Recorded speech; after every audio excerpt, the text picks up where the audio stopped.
gonna be in order at 7:01. We have a quorum of 5, which is sufficient. First agenda item is approve the minutes from April 22nd. Actually, that should be April 28th. Sorry. I thought that. Yeah.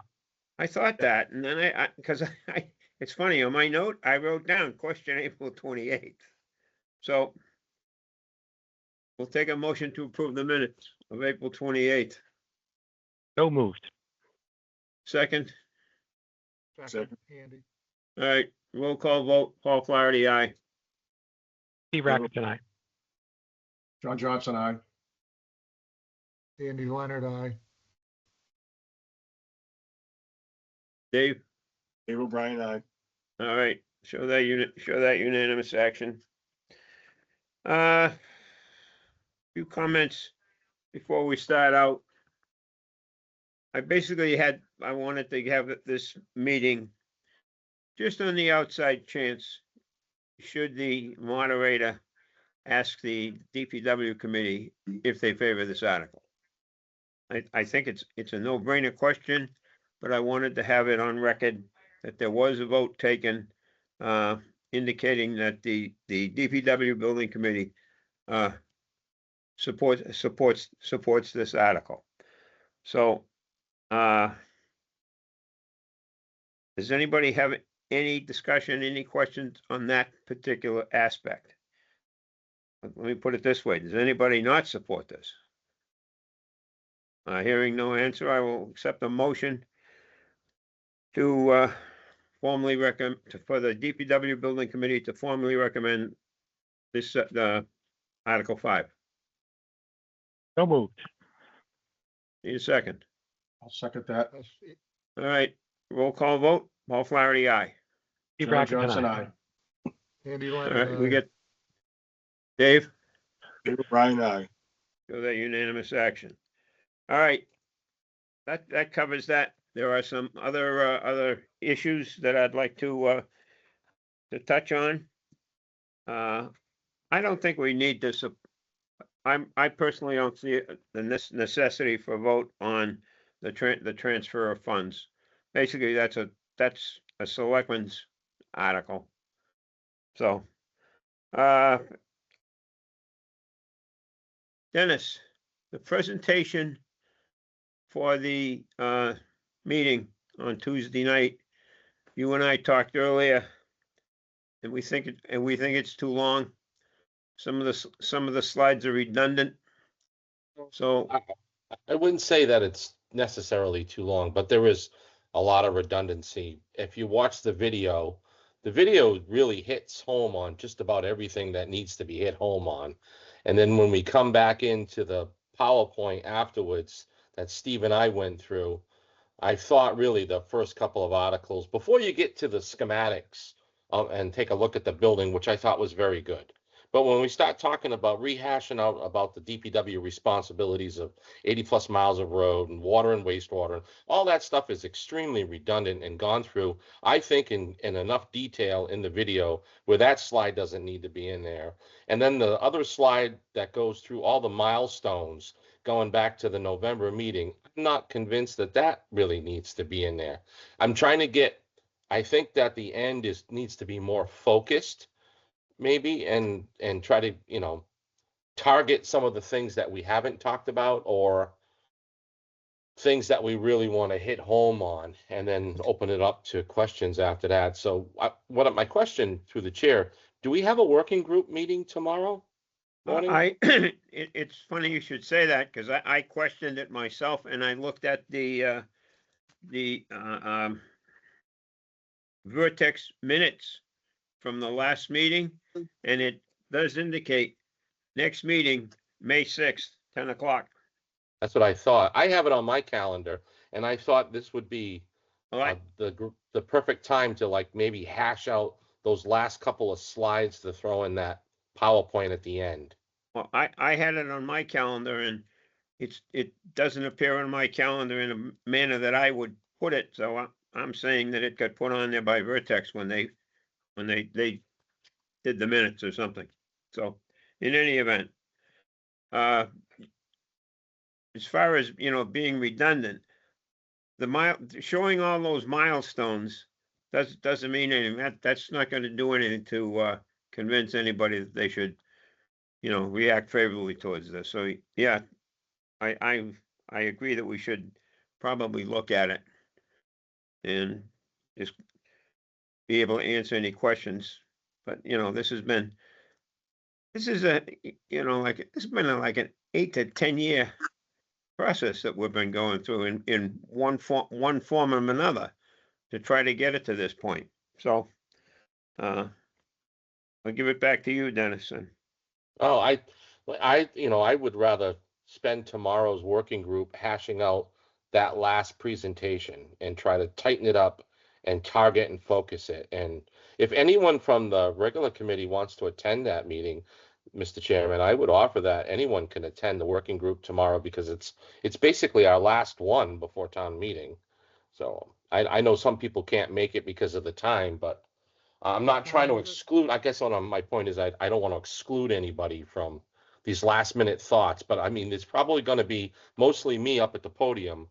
And I don't want to be redundant. I really don't. I would like to talk about something that the video doesn't hit or some things that, one of the things the video really doesn't touch upon that strongly is the fact that what we're looking at for our end result and we're showing the audience is not where we started. We started at a 10,000 square foot larger facility that was between 30 and $33 million, a larger fuel dispensary, and a larger relocated salt shed. And all these things have been reduced in order to get us to where we are Thursday night. And I think maybe that should be some of that discussion. I don't disagree. And again, we've had this conversation that I think the Capital Budget Committee, their efforts are while well intended, their efforts are beyond the scope of the charge for the Capital Budget or Capital Improvements Committee. But that we can talk about later. There have been some changes. I know one thing. I'm not sure if the rest of this group knows that you had already moved the executive washroom, for lack of a better term. You had moved that, so you may want to just comment on that to the rest of this group if they don't know it. Yeah, originally it was located in my office and it was one restroom, and it doesn't make any sense. First of all, that most likely, even though right now it's me and Bill Taylor, most of the years that I've been in the DPW, it has been a female in the office. And I suspect that when we get that other position that's currently vacant filled, it will most likely be a female.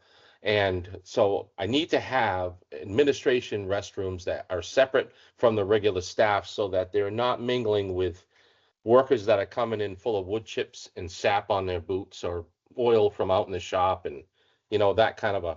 And plus, if residents come in, taxpayers come in and they meet in that front entry room, I wanted to have the two restrooms right off that. So if they go, hey, can I use your restroom for a minute? Which, believe it or not, people visiting me in the trailer have done. And I said, yeah, at your own risk, you certainly can.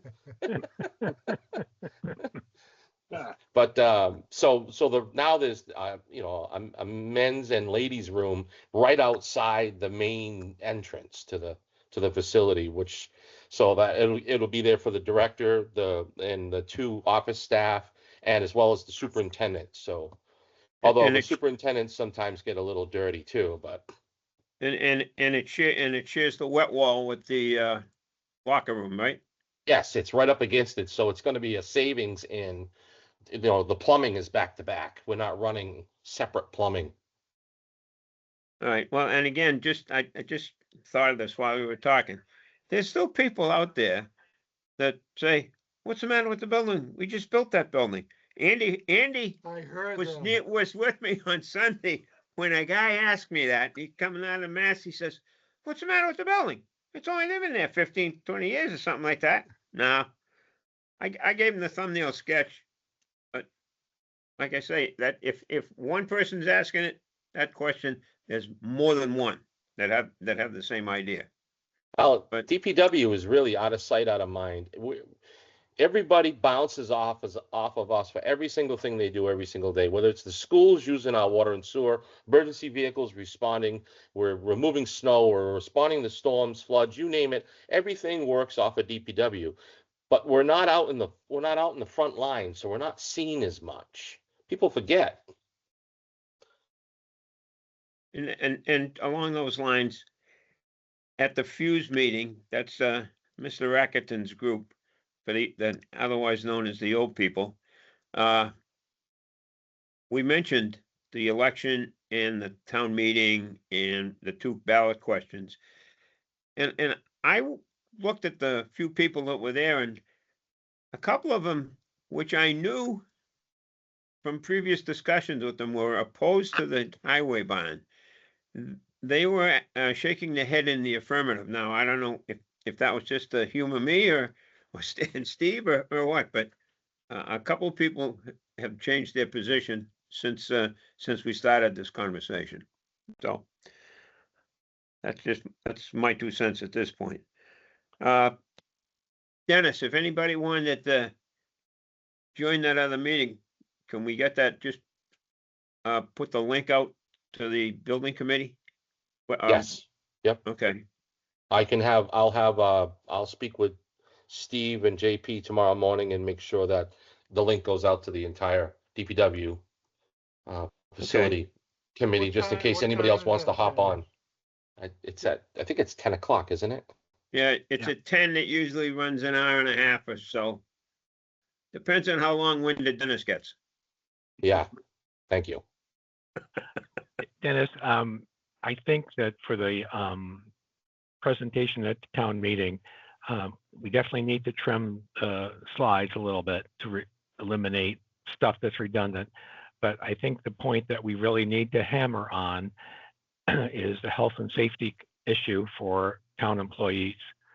So I think that's going to have a significant impact on people in the audience if we can make the comparison to police and fire. Certainly the fire department would not be an appropriate environment for the staff at the fire station to be working in, where there's only one toilet, there's no exhaust for fumes when the trucks are being maintained, there's no disposal of liquids from the trucks when the fluids are being changed.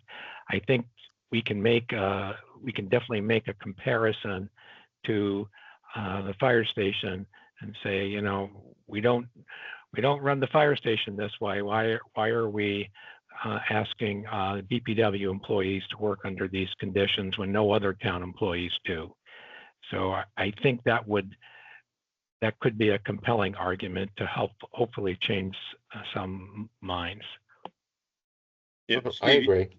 Steve, you want to be careful that we're not disposing of fluids helter-skelter. They're still They're Oh, still I know. collected. disposal of but fluids it's- is still contained right now. So I get that, but it's not being done in a way that the state would want us to do it, perhaps. I don't know what the best way to say that is, but anyway, I think making the point that we don't ask other town employees to work under the same conditions that the DPW staff has to work under, and that's just not right. makes sense. Agreed. Yeah, and you don't see the fire trucks outside.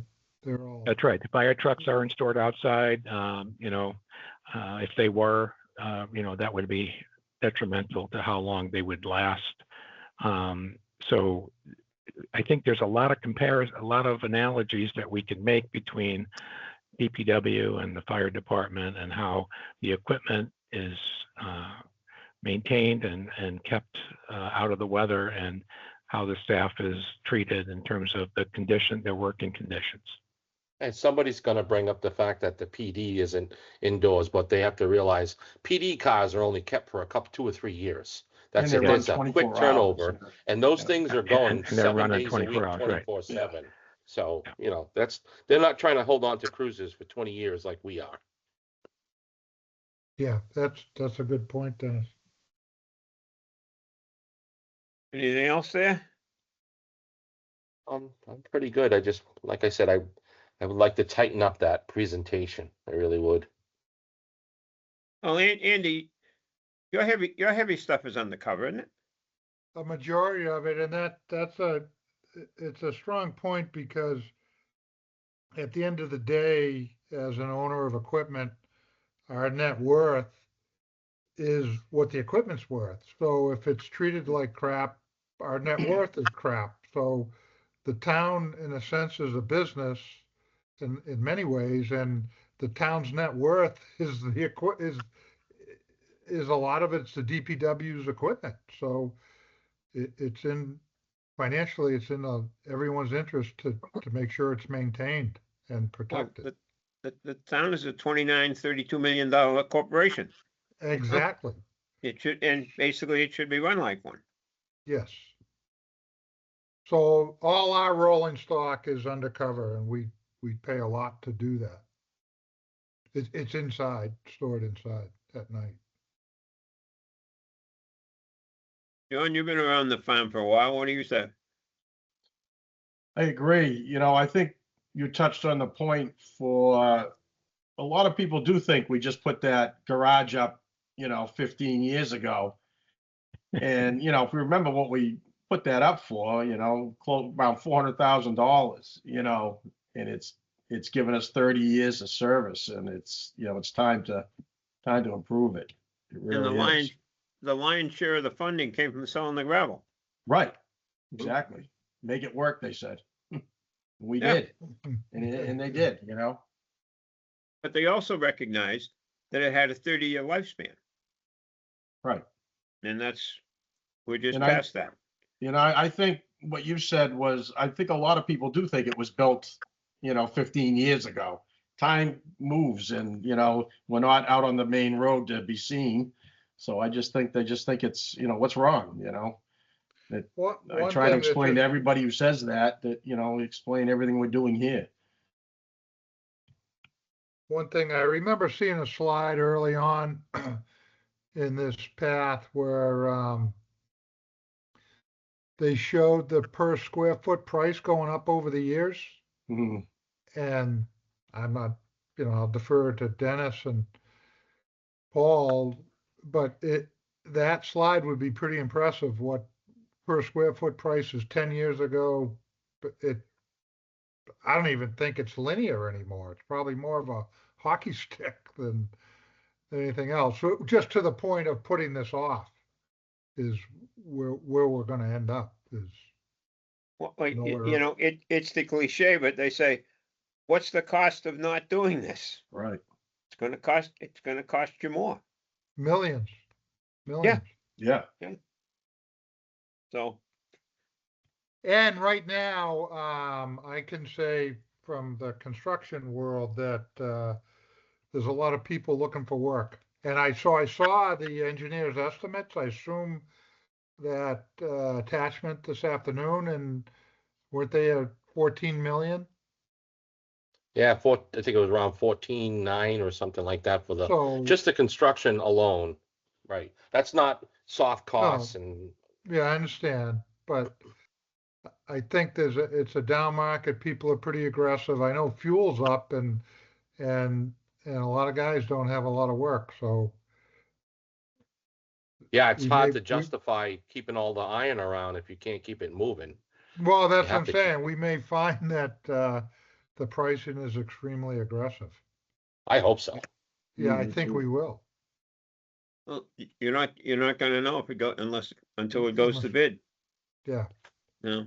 I'm going back 5 years now, and I think we were surprised how the number of bidders. There were 5 or 6 bidders on the community center. Yeah. And the top 3 were, you could cover them all with, one sheet of paper. They were Yeah. the numbers were that close. So, If the guy wants work, he's gonna come with a sharp pencil. But the biggest thing is the state of the economy that we're in, you know? Yeah. And I don't mention it, but there's still gonna be the cost. Because I still come back to what I've said forever and ever and ever. Well, you wanna do this, how much it's gonna cost me? That's all I wanna know, how much it's gonna cost me. All right? And the committee's put a chart together showing that based on 2026 values, if everything passes outside the levy limit, the debt exclusion from last year at the high school for Mendon Upton, that's going to cost you $150.84. Now, this is based on a property of $750,000. The DPW facility will cost you an increase of $432,000. Strike that, $432. And the proposed Mendon Upton override is going to cost $910.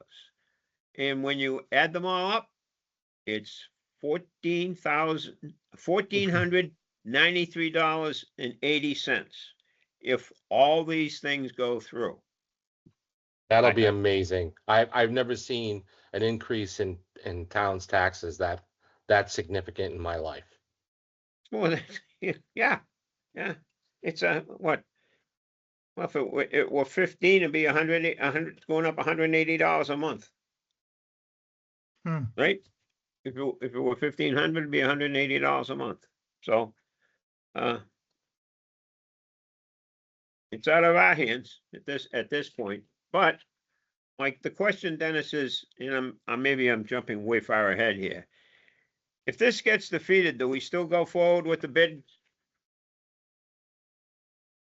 No, you can't go forward with the bid. You don't have a funding source. No, well, no, we can keep going with the drawing, the money we have from November. Oh, you can finish out the tasks. Well, Right. That's a question that would be a group meeting I would recommend with the town manager, the finance committee, and the select board. It's for everyone to come together and agree that we're going to finish this thing out and come back in the fall. If we're coming back in the fall and going to hit it again, we have to finish what we're doing now. Exactly. But then there's so many moving parts. Let's say it fails the town meeting and passes the ballot. That tells you there's support out there for it, right? Yeah. And I know I don't have a dog in the fight for the schools, but there's a lot of people that aren't happy with the way this school came through with this money, and with their budget, and they fully understand the need, the importance for the highway bond. So it's one of the young guys that works for us. I was with him early this morning, and he brought it up, and he keeps in touch with the people of his similar age, and he said everyone he talks to is going to vote the school thing down. Wow. And that's as a parent with young kids. They ask for, and they do it every 5 years. And I think I would love to see that a lot of people in town are finally starting to realize, even the people of means, that after a while, I would like them to sit there at a town meeting and look to their left and look to their right and say, do you want to drive these people out of this town? Do you care? And I'm hoping that some people actually have a conscience and think about the fact that you're driving people out of this town, and for what? Dave, I couldn't quite pick up what you said in the beginning. The previous superintendent, Joe Maruschek, his thought was you're going to have an override every 5 years, which we did. Right. It's been 11 years since we had one. There has not been an override since Dr. Cohen came in. Here's another situation. Do you recall the last time they had one? I think Upton turned it down, or Mendon turned it down, and they just kept putting together another vote until they got the answer they wanted. They did it, the end of this time. When you get into the background of this, okay, there is a certain amount of money being put on the line item, okay? That passes. They get that no matter what. Mm. Then it's what do they do with the rest of it? Mm. They can come back within, if it fails, they can come back within 45 days. I think it's for, and either vote a new budget or vote a lower number, okay? Then they bring that to the towns. If that doesn't pass, then you go to a joint meeting of the district, and it's a unique factor in a two-town regional school district. You have a town meeting where it's all in one place. And whoever votes, whoever gets the more yeses wins, okay? If it fails there, they can, Department of Education comes in and they set up a 1/12 budget, and then you're still trying to work through to accomplish a budget. That I can tell you, that's how that works, okay? But there was, oh my God, this is a long time ago. There was there was gonna be a joint meeting of the district, and like 3 nights before, there was a meeting in the Upton Selectman's office with the finance committees from Mendon, Upton, and the moderator, who was going to be the moderator in Uxbridge at the time. And this woman came with a reputation that she takes no prisoners. You don't, you say what you want to say and sit down. Well, after this meeting, Mendon went home and folded their tent, and they decided, okay, we'll give you this money, give you that money. All right. Then there was the last one they had, Upton passed it and Mendon didn't, and we end up with 460,000 more than we needed. Uh-huh. Now, that got put aside. I want to get into the mechanics of that. That should have been an underride, but nobody agreed with me that it should have been an underride. So, and what you deal on these general overrides, with regard to the school, there's an override and there's a debt exclusion. But the override, that money has to go to whoever it's designated in the first year. The article says to fund the operation of the Mendon Upton Regional School District.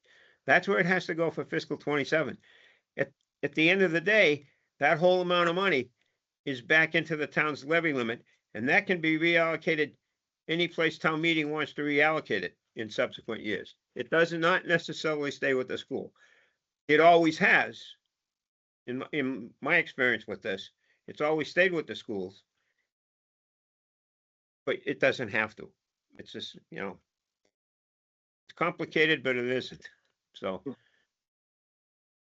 Mr. Rackington, he did a tour in the school committee a long time ago. Yeah. That was when the high school was on the verge of losing accreditation, so things are a little different back then. The thing that the question I hope somebody asks Dr. Cohen or whoever's there is, who's to say you won't, you get this override for the operational budget for this year, what's going to happen next year? If you get another increase in insurance cost, this can't go on like this. So I don't know if they'll have an answer for that or not, but because they can't predict what their costs are going to be next year. Certainly, nobody can.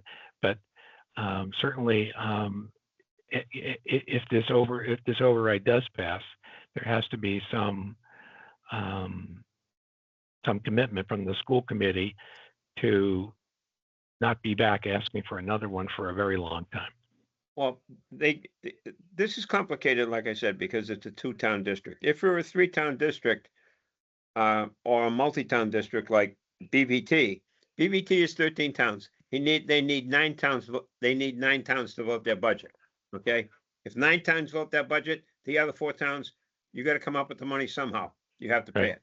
This is the 2-town thing is different. But what Mendon has done, Mendon has not put the whole amount of their ask, the override ask, on the ballot. They're taking originally I heard it was 800,000. But now Stabilization. I've seen somewhere that it's 560,000 or somewhere in there. They're taking that from stabilization. Okay, and what that does is next year, let me back up. What they've done is they've used a one-time revenue to cover an ongoing expense. So next year, when they start their budget process, whatever amount of money they took from stabilization, that is a structural deficit next year. They're starting off in the hole 560,000. So how are you getting that next year? You're going to take more out of stabilization? This is, sometimes this is, I know way too much about this municipal finance stuff, but and my wife curses the guy. Guy's been dead for a long time. She curses the guy that ever got me into it. So, but in any event, does anybody else have any comments, suggestions? Dennis? No, I'm good. I'm like I said, I'm happy that we have a meeting tomorrow because I'd like to use that time wisely. All right. Unless anyone has any other comments, suggestions, I will take a motion to adjourn. So Motion. moved. Second, Roll call vote. Paul Flaherty, aye. Aye, Steve Rockers and I. John Johnson, aye. Andy Leonard, aye. David O'Brien, aye. Thank you, gentlemen. We Thank you. we Thank hope you. we hope to see you on Thursday. Thursday night. Thursday night.